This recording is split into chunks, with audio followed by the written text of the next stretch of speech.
일반적으로 중요한 것을 강조할 때는 반복해서 말하거나 또는 반복해서 보여주거나 또 반복해서 어떤 것들을 행위를 하게 됩니다. 반복한다는 것은 그만큼 중요한 것임을 각인시켜주는 아주 좋은 화법이 되기 때문이죠. 오늘 요한계시록에서 종말의 재앙, 그 종말의 재앙에 대해서도 반복 기법으로 우리에게 들려주고 있습니다.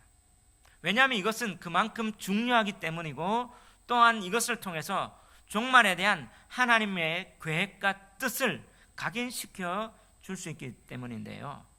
자, 계시록에서 반복되는 7재앙이죠. 이 7재앙은 3번 반복됩니다. 7인, 7나팔, 7대접. 근데 이 7인, 7나팔, 7대접은요 역사적 사건이나 역사적 순서의 나열이 아니라 어떻게 보면 하나를 볼 수 있어요. 이 반복을 통해서 어떻게 해요? 종말의 하나님의 계획을 더 구체적으로 더 심화시켜주고 더 우리가 알 수 있는 점진적 계간의 방식으로 기록한 거예요. 이것을 통해서 강조하는 거죠. 결국에는 하나의 덩어리입니다.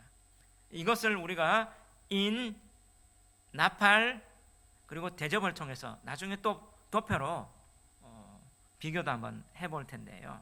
근데 이 7인, 나팔, 7대접의 이 재앙의 차이는 바로 인은 떼고 나팔은 불고 대접은 쏟는다는 이 히브리의 동사, 히브리인들은요 동사를 중요하게 여겨요.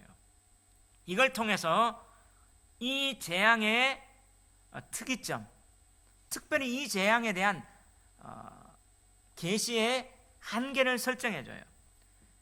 인을 뗀다는 말은 공개해 준다는 말이죠. 나팔을 분다는 말은 나팔은 시작이나 알림을 통해서 선언해 주는 겁니다. 재앙이 시작됐다고. 그리고 대접은 쏟는다는 걸 통해서 어떻게 해요? 실행, 이 재앙이 실행된다는 것을 이제 보여주는데요. 자, 이걸 통해서 어떻게 해요? 점진적으로 이 인을 떼니까 7인을 통해서 뭐예요? 하나님의 그 종말의 그 심판의 계획이 공개되고 이제 마지막 7째 인을 뗄 때 첫 번째 나팔이 불려지는 거예요. 이걸 통해서 어떻게 해요? 시작되었다 선언합니다. 알려주는 거죠. 그리고 마지막 7나팔이 또 할 때 대접이에요. 이제 실행된다. 그것을 보여주는, 결국에는 어떻게 해요? 하나의 사건들을 점진적으로 구체적으로 보여주는 겁니다. 이런 맥락 속에 오늘 본문은 7째 인을 떼는 장면이 나오는데요. 1절에 보면 이렇게 돼요. 7째 인을 떼실 때에 하늘이 반 시간쯤 고요하더니 내가 보매 하나님 앞에 7천사가 서 있어 7나팔을 받았더라.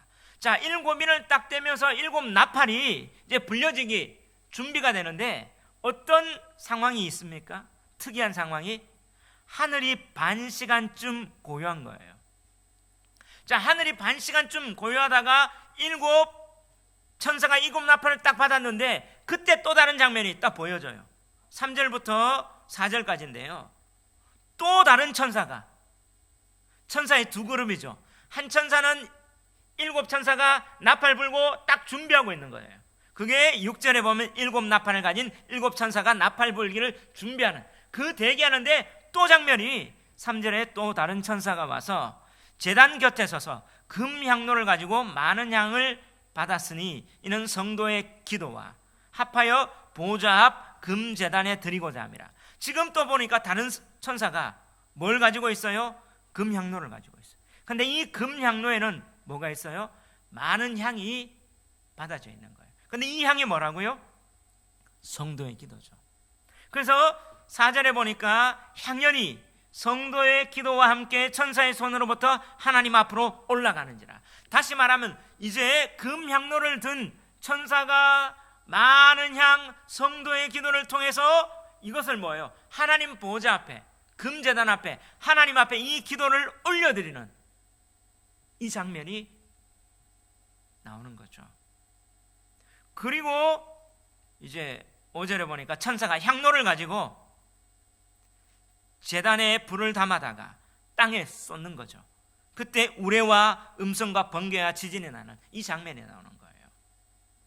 여러분, 그리고 나서 7 나팔이 불려지는 겁니다. 자, 이게 7인을 딱 뗄 때 이 상황을 통해서 7 나팔이 이어지는데, 자, 이런 어떤 환상을 통해서 주고자 하는 메시지가 무엇일까요? 2 가지인데요. 첫 번째,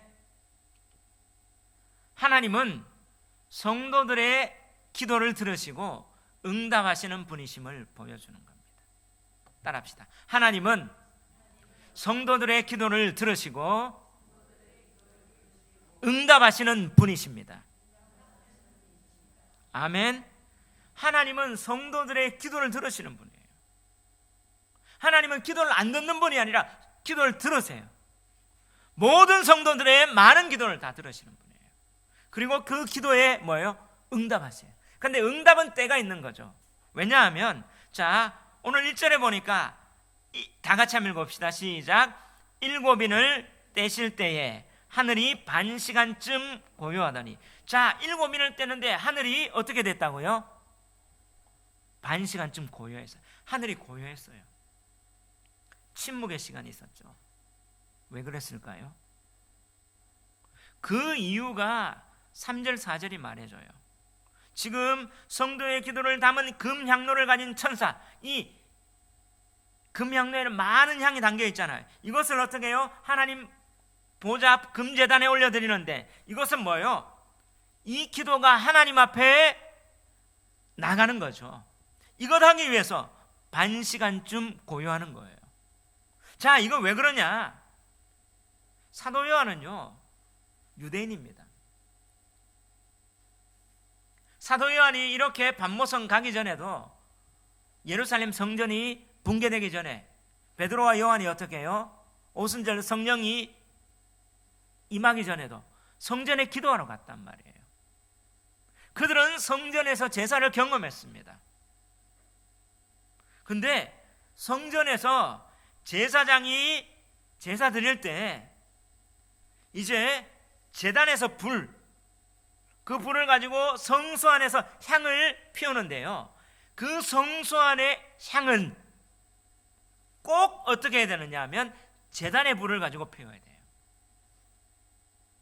왜냐하면 아론이 제사장으로 위임식을 받고 첫 제사를 드리고 그의 아들 제사장들이 제사를 드릴 때 나답과 아비후가 다른 불로 향을 들이다가 피우다가 하나님의 어떻게 불이 임해서 즉사했거든요. 그래서 레위기 16장에 보면 어떻게 얘기하냐면, 이 레위기 16장에는 아사셀 또 속죄, 대속죄일에 대해서 얘기해요. 그러면서 16장에 나답과 아비후가 죽은 후에 하면 시작해요. 이 사건 너무 중요한 거죠. 그러면서 레위기 16장에 13절에 이렇게 보면 이렇게 해요. 제사장이 향의 불을 담기 위해서는 그 향을 가지고 제단에서 그 불을 가지고 향을 담고 가야 된다. 율법의 레위기에서 하나님이 직접 가르쳐 주셨어요. 그래서 그 제사법이 그대로 지금까지 내려왔는데 사도 요한도 그걸 봤죠. 근데 제사장이 향을 가지고 향단에 제단의 불을 담는 시간이 반 시간이에요. 그러면 하늘이 반 시간쯤 고요하더니, 이것은 그러한 제사 드리는 장면에서 제사장이 향을 피울 때 향단에 불을 피우는 그 제단의 불을 가지고 그 사실에 근거한 거죠. 자, 레위기 16장 12절 13절 한번 읽어봅시다. 시작. 향로를 가져다가 여호와 앞 제단 위에 피운 불을 그것에 채우고 또 곱게 간 향기로운 향을 2 손에 채워가지고 휘장 안으로 들어가서 여호와 앞에서 분향하여 향년으로 증거계 위 속죄소를 가리게 할지니 그리하면 그가 죽지 아니할 것이다. 이거는 뭐냐면 나답과 아비후가 죽은 사건이에요. 그러기 위해서 어떻게 해요? 이 향연이 올라가기 위해서 향로를 가지고 가야 돼요. 그리고 어떻게 해요? 제단에 그 불로 채우는 겁니다. 이게 하나님의 법이에요. 자, 이런 어떤 제사법에 근거해서 지금 뭐 하는 시간이에요? 제사 드리는 시간. 제단에 불 가지고 향을 딱 피우고 나면 이 향이 올라가면 어떻게 해요? 이스라엘들 바깥에 있는 사람들은 바로 이 오전에 제사 드릴 때 사람들은 다 서서 어떻게 해요? 손을 하늘로 듭니다. 그때부터 온 이스라엘은 성전을 보고 이 향연을 보면서 기도를 해요. 근데 그 기도가 어떻게 하나님 앞에 올라가는 그 모습을 그대로 보여주고 성전에서 제사 드리는 그 장면 가운데 실제로 제사를 드렸잖아요. 불을 딱 피웠잖아요. 그런데 그 안에 성전에 못 들어간 사람은 다 많은 성도들이 함께 기도하는 시간이었어요. 이 기도를 하는 것을 어떻게 해요? 제사장이 불 담고 하는 이 반시간, 이 반시간으로 표현한 거죠. 이게 어떻게 됐다는 거예요? 하늘이 침묵했다는 거예요. 바로 이 마지막 7째 인을 딱 뗄 때 하늘이 침묵하는 거예요. 자, 이 하늘이 침묵한 그 반시간 좀 고요했다. 자, 이것을 통해서 오늘 사도 요한은 무엇을 보여주려고 합니까? 하나님 또 이것을 보여주면서 무엇을 우리에게 알려주려고 하는 거예요? 성도의 기도가 하나님 보좌 앞에 상달되는 것이 중요하다. 기도는 하나님 앞에 어떻게 올라간다는 거예요. 오늘 이 향이 어떻게 많은 향이라고 했어요. 또 다른 천사가 와서 제단 곁에 금향로를 가지고 많은 향을 받았으니 향이 많은 성도들이 기도하는 걸 다 받는다는 거죠. 이는 모든 성도의 기도와 합하여 모든 성도의 기도와 어떻게 합하여 보좌 앞 금제단에 드리고자 합니다. 기도가 어떻게 다 앞에서 올라가기를 또 하나님 앞에 상달되는 거예요. 그때 어떻게 해요? 딱 반시간쯤 하늘이 고요한 거예요. 하늘이 왜 고요합니까? 바로 관심이 집중되는 거죠. 하나님이 이걸 들으신다는 것을 보여주는데요. 여러분, 기도의 소리를 듣기 위해서는 뭐예요? 침묵해야 됩니다. 예를 들게요. 자, 이 공연장에서 오늘 유명한 성악가가 노래를 하거나 아니면 오케스트라 공연이 있을 때 그 전에 어떻게 해요? 조율한다고 끼깅 소리 나다가 딱 지휘자가 딱 씁니다. 그리고 연주하기 딱 직전에 어떻게 해요? 바로 침묵이 탁 오죠. 왜? 연주 소리를 듣기 위해서. 그리고 나서 어떻게 침묵이 있어 딱 연주가 하면 뭐예요? 청중들은 어떻게 됩니까? 침묵합니다. 그 소리를 듣기 위해서. 또 성악가가 어떻게 노래할 때 어떻게 해요? 그 노래 딱 하기 전에 탁 다 침묵해요. 그 노래를 듣기 위해서. 마찬가지로 어떻게 해요? 하나님 앞에 성도들이 기도하는데 하나님 앞에 딱 상달되기 직전에 어떻게 해요? 하늘이 침묵하는 것은 뭐예요? 그것에 집중하는 거예요. 그 기도의 소리에 집중하는 거죠. 또 그 소리를 듣기를 원하는 거죠. 이걸 통해서 성도들의 기도는요, 허공을 울리는 메아리가 아닙니다. 분명히 목적지가 있는 거예요. 어디요? 하나님 보좌. 하나님 보좌 앞에 상달되는, 바로 연락되는, 하나님이 기쁘게 받는 그 기도가 된다는 사실을 오늘 보여주는 거예요. 그렇다면 하늘이 반시간쯤 고요한다는 말은 뭐예요? 성도의 기도가 하나님 앞에 연락되기까지의 뭐예요? 시간. 또 하나님이 어떻게 그걸 듣기 위해서 집중하는 시간. 왜 그러냐? 자, 우리가 계시록을 계속 봤어요. 보좌의 환상을 봤잖아요. 5장에 보니까 인을 했는데 누가 뗄까 할 때 뗄 자가 없도다 할 때 하나님이 요한에게 어떻게 해요? 걱정하지 마라. 환상을 보여주셨어요. 그게 5장입니다.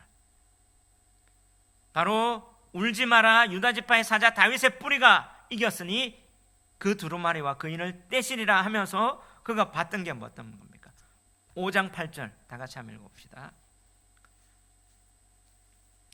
시작. 그 두루마리를 취하심에 네 생물과 24 장로들이 그 어린 양 앞에 엎드려 각각 검은고와 향이 가득한 금 대접을 가졌으니 이 향은 성도들의 기도들이라. 할렐루야.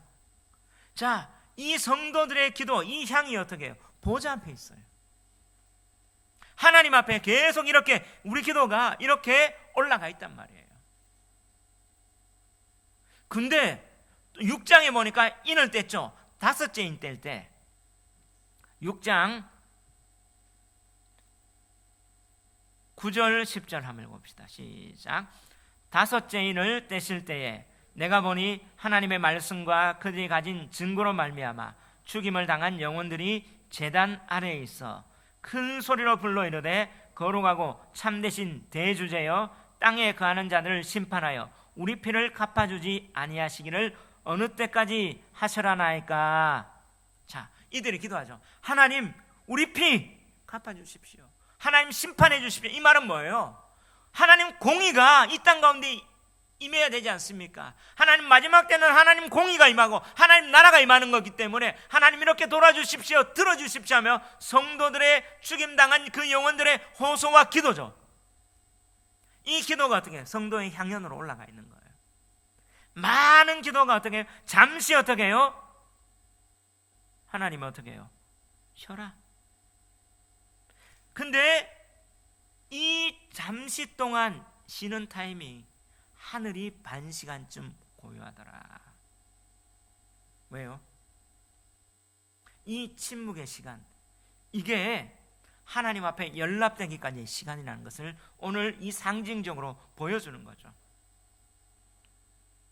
자, 그 침묵의 시간 이후에 5절에 8장 5절 어떻게 됩니까?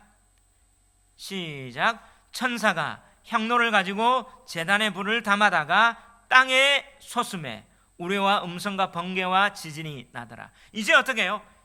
향로를 가지고 하나님 앞에 올라가고 제단 불을 가지고 땅에 솟는 거예요. 이제 기도가 연락됐죠. 그 다음에 뭐예요? 하나님의 심판이 임하는 거죠. 우레와 음성과 번개와 지진, 이것은 뭐예요? 하나님이 임재하시는 것을 구약에 보여줍니다. 하나님이 어떻게 해요? 시내산에서 임할 때 우레와 음성과 번개와 지진이 났어요. 또 요엘스나 스바냐나 스가랴나 이쪽에 마지막 때 볼 때 심판할 때도 하나님이 이렇게, 다시 말하면 우레와 음성과 번개와 지진은요 하나님의 임재의 그 모습을 보여주는 거고, 임재의 실제와 또 하나님의 마지막 때에 또 이렇게 심판한 것을 구약의 선지자들이 이렇게 선언했던 것들을 보여주는 거예요. 근데 오늘 7째 인을 뗄 때 마지막 우레와 음성과 번개와 지진이 7째 나팔 뗄 때도 나오고요, 7째 대접 나올 때도 동일하게 나와요. 이거는 한 사건을 얘기하는 거죠. 결국엔 뭐예요? 이 침묵의 시간 후에, 기도가 연락된 후에 하나님의 뭐예요? 최종적으로 심판이 임한다는 거예요. 그렇다면 성도의 기도가 종말의 심판에 정말 중요한 그 역할을 하고 있다는 거죠. 성도의 기도는요 하나님 나라가 완성되는데 정말 중요한 역할을 하고 있다는 거예요. 근데 우리는 기도하면서 이런 생각이 들 때요, 이게 정말 무슨 의미가 있는가, 공허한 건 아닌가, 이 시간을 드렸는데. 여러분 그런 생각 안 해봤어요?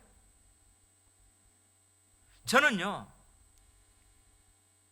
새벽마다 새벽 기도를 하잖아요.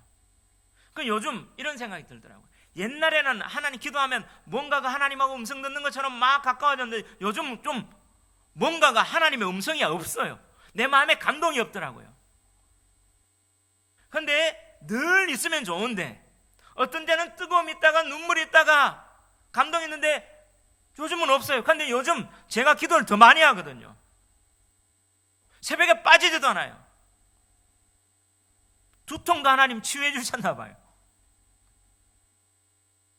그 시간 되면 이제 몸도 탁 맞춰졌어요. 그 전에 아프다가도 안 아파. 참 감사하죠. 그렇게 나와서 또 말씀도 준비하고 이렇게 말씀을 하고 기도를 하는데 옛날처럼 그렇게 뜨거움이 또 뭔가가 하나님의 친밀함이 없어요. 그래 기도하다 보니까 이 시간은 근데 하나님 제가 이런 기도해요. 이게 뭡니까? 이게 어떤 의미가 있을까요? 기도를 하는데 이거 공허한 건 아닌가? 그런 생각이 저는 들 때가 좀 있었어요.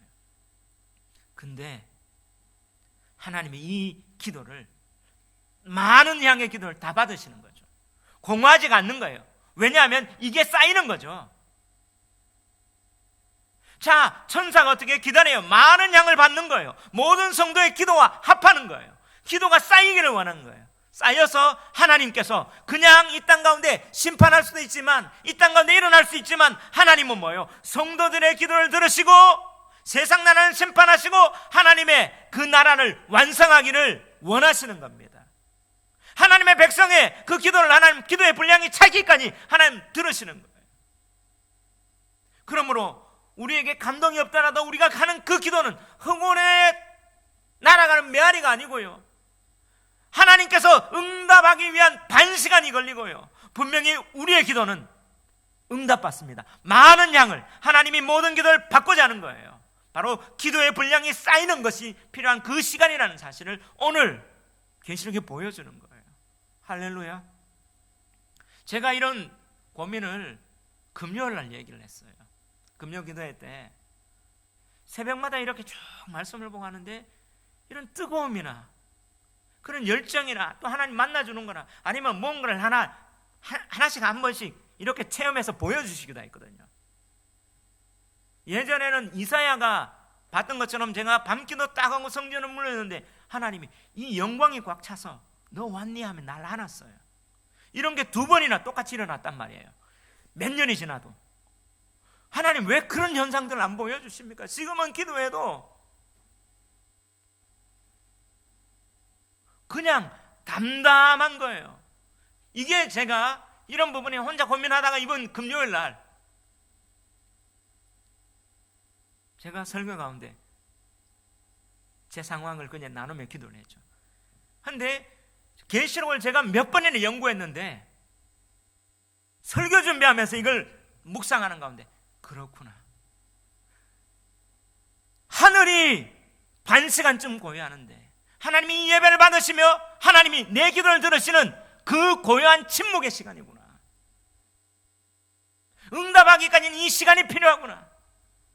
그리고 이렇게 내가 기도하는데 많은 양과 모든 성도의 기도를 합하는 기도의 분량이 쌓이기까지 하나님의 시간이구나. 기도의 분량이 쌓이는, 예전에는 제가 좀 어렸다면 하나님 분량이 이 정도 해야 되지만 이제는 내가 성숙했다면 또 이 정도 교회의 규모를 이끌어 나가는 담임 목사의 그 역할이 된다면 기도의 분량이 더 많이 필요하겠죠. 그것이 쌓이는 시간이라는 사실을. 그러면서 여기서 뭐예요? 하나님은 분명히 하나님 보좌까지 그 성도의 기도를 받으신다는 거예요. 그리고 우리가 드리는 이 예배, 새벽 기도에 하나님 이렇게 드리면서 제사장을 통해 드리는 예배, 그 속에 기도하잖아요. 그 기도, 또 우리의 예배, 이 기도를 하나님 받으시는구나. 그냥 기도도 괜찮지만 공적으로, 공식적으로 기도하시는 이 부분들을 하나님이 인정하시는구나. 우리 교회 새벽 기도에 새벽에 어떻게든 이 새벽 기도 공식 예배 나오려고 정말 특공대 작전까지도 한번 해봤어요.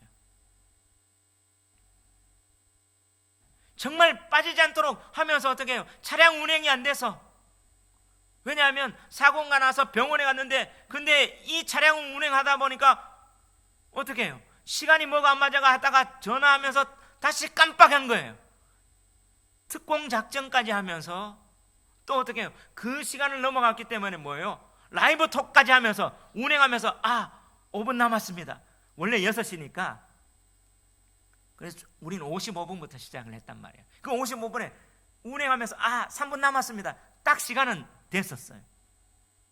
그런데 이걸 보면서 하나님이 이걸 받으시는구나, 이 말씀을 통해서. 할렐루야. 근데 왜 기도의 분량이 쌓이기를 하나님 기다리시는 거죠. 하나님은 혼자 하실 수 있는데 하나님의 백성과 함께 하기를 원하는 거예요. 그게 기도인 거예요. 이것이 바로 하나님 나라가, 하나님의 공의가 임하는 겁니다. 또 그리고 뭐예요? 왜 이렇게 침묵하시는가? 그 수가 차기까지 하나님께서 어떻게 해요? 회개할 수 있는 기회를 주시는 거예요. 이 세상에서는. 그래서 우리는 뭐예요? 하나님 나라를 구하지만 이 세상을 하나님 공의가 임하기를 원합니다. 하나님 심판이 임하기를 원합니다. 억울하면 풀어주세요. 하지만 하나님은 뭐예요? 기다리시면서 또한 하나님의 백성이 다른 사람들이 어떻게 해요? 회개할 수 있는 기회를, 하나님의 백성이 돌아올 수 있는 기회를 주시는 거예요. 그러면 우리의 기도가 왜 응답에 지체됩니까? 기회 주시기 위해서요. 또 분량이 쌓이기 위해서요. 우리의 기도가 들려진다는 사실, 하늘이 침묵하면서 딱 우리의 기도를 하늘까지도 듣기 위해서 침묵하는, 그 정도로 소중한다는 사실을 믿으시기 바랍니다. 그래서 기도에 낙심하지 말고 기도에 한 걸음 한 걸음 더 나가며 이 기도에 동참하는 저와 여러분 되시기를 주의 이름으로 축원합니다. 두 번째, 일곱 나팔의 재앙은 하나님의 종말의 심판의 선언과 알림입니다. 자, 오늘 본문이 주고자 하는 두 번째 메시지 따라합시다. 일곱 나팔의 재앙은 하나님의 종말의 심판의 선언과 알림입니다. 아멘. 예. 여러분, 초대교회에서 나팔은요, 마지막 사건이 임하는 것에 대한 신호였습니다. 데살로니가 전서 4장 16절에도 보니까 우리 주님이 임하실 때 뭐예요? 천국과 천사들이 나팔 불 때 주님이 임하셨거든요. 고린도전서에도 그렇고, 또 마태복음에 예수님이 어떻게 해요? 예수님의 종말론이라 할 수 있는 마태복음 24장에 인정하며 할 때 나팔이 분다고 했어요. 그러면서 초대교회는요, 이 나팔은 바로 마지막 사건이 임하는 대한 신호와 더불어 예수님에 대한 재림에 대한 신호였습니다. 바로 이 예수님의 재림, 헬라말로 파루시아죠. 예수님의 재림에 대한 파루시아에 대한 신호 알림이었죠. 그게 바로 나팔 소리, 나팔을 부는 것, 그렇게 지금 메타포로 보여졌습니다. 그들의 이미지로, 또 영상으로, 또 음성으로 들려졌어요. 그런데 구약에서 나팔은 어떤 의미가 있습니까? 민수기에 보면 군대가 나팔을 불 때 시작하는 거예요. 또 어떻게 해요? 시내산의 성막이 다 만들어졌어요. 민수기 9장에서 나팔 불 때 성막이 진행하는 거예요. 가나안 땅으로. 그리고 7월 1일 바로 나팔절, 신년을 알리는 겁니다. 나팔은 바로 알리는 거죠. 자, 이런 맥락 속에 이제 6절에 보니까 어떻게 해요? 다 같이 한번 읽어봅시다. 시작. 일곱 나팔을 가진 일곱 천사가 나팔 불기를 준비하더라. 이 두 영상이 있는데 일곱 인을 떼니까 딱 있다가 준비했잖아요. 그 다음에 이 일곱 인에서 뭐가 나와요? 나팔이 나와요. 자, 7절부터 12절까지가 나팔이 네 번째, 그리고 9장부터는 어떻게 해요? 일곱 나팔까지 나오는데요. 자, 이 일곱 나팔은 일곱 인의 주제를 반복해요. 그리고 강조합니다. 왜냐하면 구조가 동일해요. 4 플러스 3 우리가 기억합니까? 첫째 인, 둘째 인, 셋째 인, 넷째 인은 말, 흰말, 검은말, 붉은말, 청황색말, 같은 계통 연결되는 것들이 나왔죠. 그리고 다섯, 여섯, 지금 일곱, 이 세 가지는 다 각각 따로따로였어요. 마찬가지로 오늘 나팔을 부는데요, 첫째 천사, 둘째 천사, 셋째 천사, 넷째 천사 나팔 부는데, 이때부터는 뭐예요? 재앙이 나오는데 이거는 각각 나오는 거예요. 근데 다섯 번째 나팔부터는 뭐예요? 다 연결됐지만, 네 개는 연결됐지만 다섯 나팔부터는 따로 돼 있어요. 왜냐하면 13절에 보면 내가 또 보고 들으니 공중에 날아가는 독수리가 큰 소리로 이르되 땅에 사는 자들에게 화가 있으리니 이는 새 천자들이 불어야 할 나팔 소리가 남아 있음이라.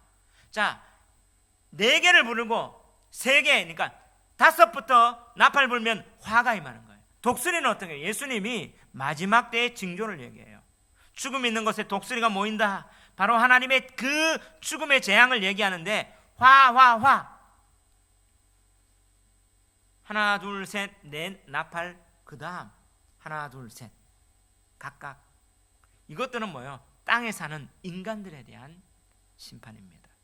근데 앞부분에 첫째, 둘째, 셋째, 넷째 나팔은요, 바로 무생물, 바로 이 무생물 자연, 천재, 바로 천재지변, 여기에 대한 연결이 되어 있고, 그 다음 화 이거는 뭐예요? 사람에게 연결되어 있어요. 근데 이 첫째부터 넷째까지는 연결되어 있잖아요. 이것은 이 재앙의 배경이 어디 있냐 하면 출애굽 당시에 열재앙에 대한 그 배경을 갖고 있어요. 자, 출애굽 당시에 열재앙은 모세를 통해서 바로에게, 세상의 대표인 바로에게 모세를 통해서 어떻게 해요? 하나님이 먼저 어떻게 합니까? 이런 재앙이 날 거야 선언합니다. 선고를 먼저 해요. 그 다음에 일어나요. 왜 그렇습니까? 이건 중요합니다. 먼저 선고하고 일어난다는 말은 이 재앙을 누가 주도합니까? 하나님이 주도하는 거예요. 하나님으로부터 이 재앙이 나온다는 거죠. 그런데 일어나고 나서 이거 하나님 그랬어 라고 얘기하면 어떻게 해요? 그럼 그럴 수도 있고 안 그럴 수도 있지. 우연일 거야. 근데 하나님이 먼저 딱 선고하고 모세를 통해서 이렇게 재앙이 일어날 거야 선고하고 딱 일어나는 것은 하나님이 재앙을 주도하고 하나님이 어떻게 이 재앙을 또 임하시고 심판하신다는 하나님의 주권과 주도권을 분명히 보여주는 거죠.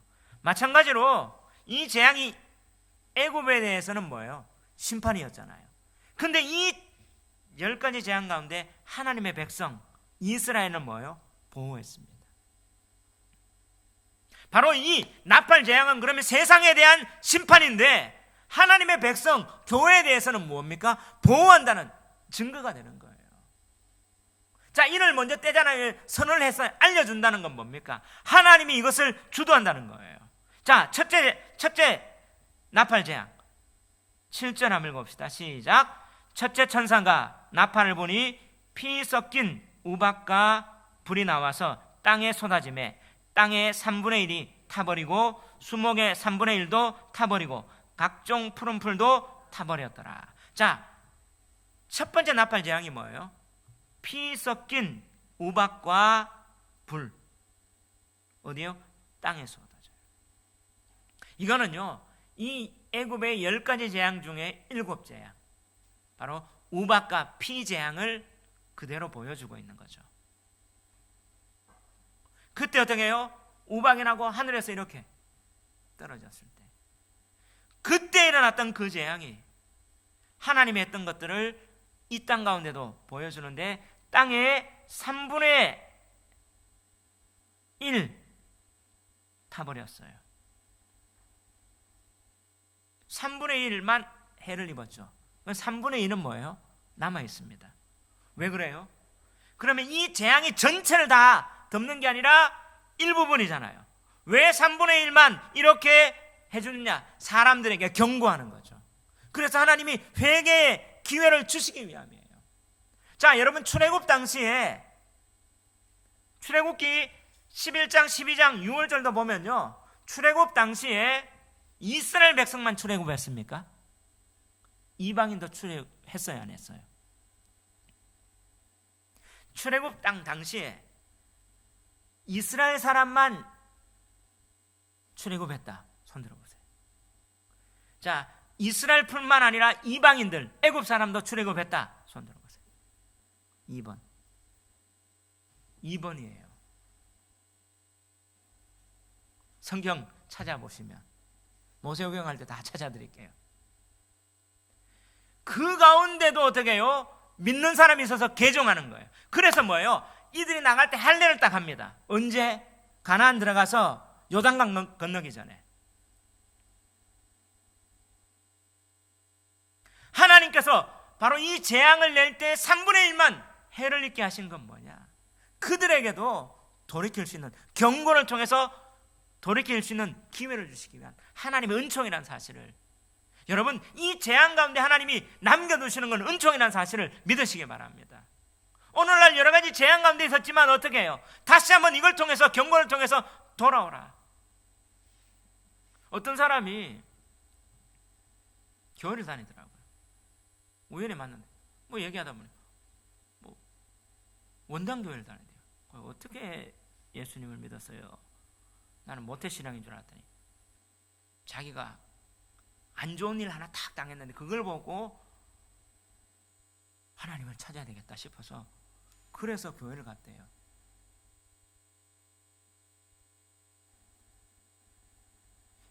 여러분, 그런 일들을 통해서도 어떻게 해요? 경고를 통해서 하나님을 믿게 되는 기회가 되는 거죠. 이 나팔은 뭐예요? 하나님께서 어떻게 해요? 분명히 이 땅 가운데 하나님이 주도적으로 심판하신다, 신호하시고 알려주시고 경고하시고, 그걸 통해서 어떻게, 그럼에도 불구하고 하나님이 어떻게 회개하며 돌아올 기회를 주시는 거라는 사실을 믿으시기 바랍니다. 두 번째, 나팔을 뗍니다. 자, 8절 한번 읽어볼까요? 8절 9절입니다. 시작. 둘째 천사가 나팔을 보니 불 붙는 큰 산과 같은 것이 바다에 던져짐에 바다의 3분의 1이 피가 되고 바다 가운데 생명 가진 피조물의 3분의 1이 죽고 배들의 3분의 1이 깨지더라. 불 붙는 큰 산이 바다에 던져졌죠. 애굽에서 출애굽 시에 어떤 재앙입니까? 첫째 재앙, 나일강의 물이 피가 되었죠. 비슷하잖아요. 지금도 보니까 멕시코입니까? 바다에서 불이 나요. 원전이 뭐 탔는지. 자, 그걸 통해서 뭐예요? 보여주시는 거예요. 하나, 정말 바다에 어떻게 불이 일어나냐 생각했는데 원전이 타는 거, 바다에 불이 나잖아요. 가능하다는 거죠. 이걸 통해서 뭐예요? 하나님께서 분명히 우리에게 보여주신 그대로 하나님이 지금도 역사하시고 하나님의 계획은 그렇게 이끌어간다는 사실을, 성경이 사실이라는 사실을 믿으시기 바랍니다. 아멘.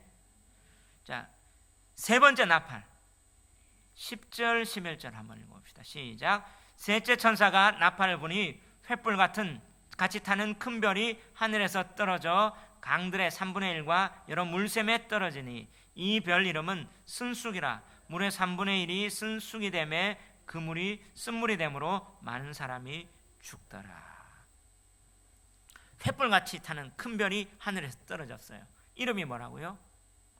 쓴쑥, 강과 물샘에. 자, 이거는 뭐냐면 예레미야 23장 15절에 보면 하나님이 이제 어떻게 해요? 진노와 심판을 얘기할 때 나옵니다. 한번 읽어봅시다. 시작. 그러므로 만군의 여호와께서 선지자에 대하여 이와 같이 말씀하시니라. 보라, 내가 그들에게 쑥을 먹이며 독한 물을 마시게 하리니 이는 사막이 예루살렘 선지자들로부터 나와서 온 땅에 퍼짐이라 하시니라. 할렐루야. 바로 이 예루살렘의 경고와 심판할 때 하나님의 쓴 쑥과 물, 독한 물 마시겠다는 이 어떤 선지자의 마지막 날 그때의 표현이 오늘 이렇게 나오는 거죠. 이걸 통해서 뭐예요? 하나님의 그 경고가 지금 다가온다는 사실을 보는 겁니다. 자, 넷째 나팔 한번 봅시다. 시작. 넷째 천사가 나팔을 보니 해 3분의 1과 달 3분의 1과 별들의 3분의 1이 타격을 받아 그 3분의 1이 어두워지니 낮 3분의 1은 비추임이 없고 밤도 그러하더라. 자, 해, 달, 별 3분의 1이 딱 해서 어두워졌어요. 자, 이 배경은 뭐예요? 애굽의 9번째 재앙, 흑암 재앙 아닙니까? 자, 여러분, 이 애굽의 출애굽 당시에서 일어났던 이 재앙이 마지막 때도 보여주시고 노아 홍수의 그 재앙도 이제 불재앙으로 보여주시면서 하나님 구체화되고 있다는 사실이에요.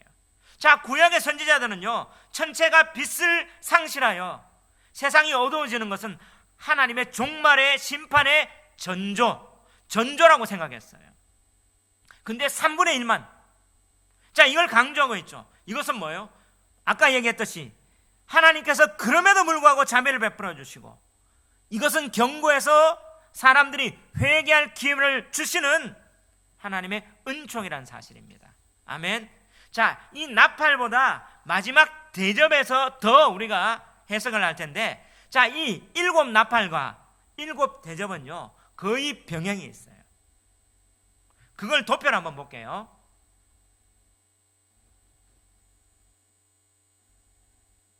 도표로 보면요, 자, 7 나팔 재앙, 7 대접 재앙, 이렇게 표가 되어 있는데, 첫 번째 어디에 일어났어요? 땅에 쏟아지죠. 7 대접은 어떻게 해요? 똑같이 땅. 두 번째는 어떻게 해요? 바다. 그 다음 어떻게 해요? 또 바다. 그 다음 어떻게 해요? 세 번째는 강과 물샘, 강과 물의 근원. 그리고 네 번째 해, 달, 별. 그 대접을 해. 자, 이제 다섯째가 뭐예요? 우리가 이제 다섯째 나팔을 보니까 무정행의 황충이 나와요. 이게 사탄의 상징이죠. 그게 대접에서는 뭐예요? 짐승의 보좌. 그리고 여섯째가 큰 강 유브라데, 큰 강 유브라데. 일곱째가 뭐예요? 번개, 우레, 지진, 큰 우박. 이거는요, 일곱째가 다 같이 나오는 겁니다. 자, 이걸 통해서 뭐예요? 이 재앙이 거의 병행해요. 그러면 이 재앙은 뭐예요? 하나라는 거죠. 하면서 이제 구체화되는 거예요. 점점 구체화되면서 강조하는 겁니다. 바로가 2번 꿈을 꾼 것처럼. 자, 이걸 통해서 이제 대접적으로, 그런데 이 7개가 다 이럴 때인데 중간에 막간에 여섯째 뗄 때 14만 4천 나오고, 자, 뗄 때 어떻게 해요? 2 증인 나오고, 그리고 그 다음에 나팔에는 더 막간이 많이다. 이 막간에서 어떻게 해요? 성도들이 어떻게 이겨나갈 수 있는가? 여기에 짐승의 수가 나오고 하는데 대접 때는 없어요. 바로 실행하는 거니까. 그때 우리가 어떻게 살아야 할지 보여주는 겁니다. 하나님의 백성은 어떻게 됐는지, 이 재앙 가운데 하나님의 백성이 어떤 건지 바로 막간을 보여주는 거예요. 하나님의 교회가 어떻게 살아가야 하는지 보여주는 거예요. 자, 이제 다시 본문으로 돌아오면, 자, 오늘 이 나팔 재앙, 이 현상 가운데 우리가 주목해야 되는 게, 누가 왜 이 일을 하시는가? 바로 하나님이라는 사실이에요. 하나님이 이 일을 주도하신다는 사실을 우리는 봐야 됩니다. 그럼 왜 하십니까? 경고를 통해서 아직도 회개할, 바로 그 성도의 기도가 차기까지 기다리신다고 해요. 그 수가 차기까지. 하나님, 베드로가, 사도가 이렇게 얘기하잖아요. 하나님께서 아직 이렇게 기회를 주셔서 또 사람들이 다시 한번 회개하며 돌아오기를 하나님 기다리신다는 거예요. 하나님 이것을 통해서 경고하면서 돌아오기를, 그러면서 뭐예요? 성도의 기도에 분량이 차기를 원하시는 거예요.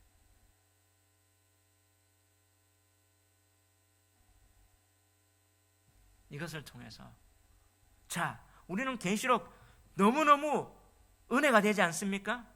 자, 이단들이 계시록을 얘기하니까 재앙을 얘기하고 음흉했는데, 정말 이 계시록을 그대로 이렇게, 정말 계시록의 구조를 보면 딱딱 짜여져 있어요.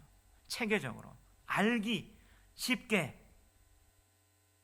그 당시에 이렇게 예배 가운데 읽혀졌습니다. 그러면서 어떻게 해요? 그들 가운데 하나님의 뜻, 또 하나님의 신앙, 교회가 어떻게 해야 될지 보여지는 거잖아요. 은혜가 되지 않습니까? 정말 이 시대 살아가면서 하나님께 초점을 맞추고 하나님의 그 뜻을 또 보며 그렇게 나가는 다니엘처럼 뜻을 정하며 마지막 때에 그렇게 분별하며 살아나가는 저와 여러분 되시기를 주의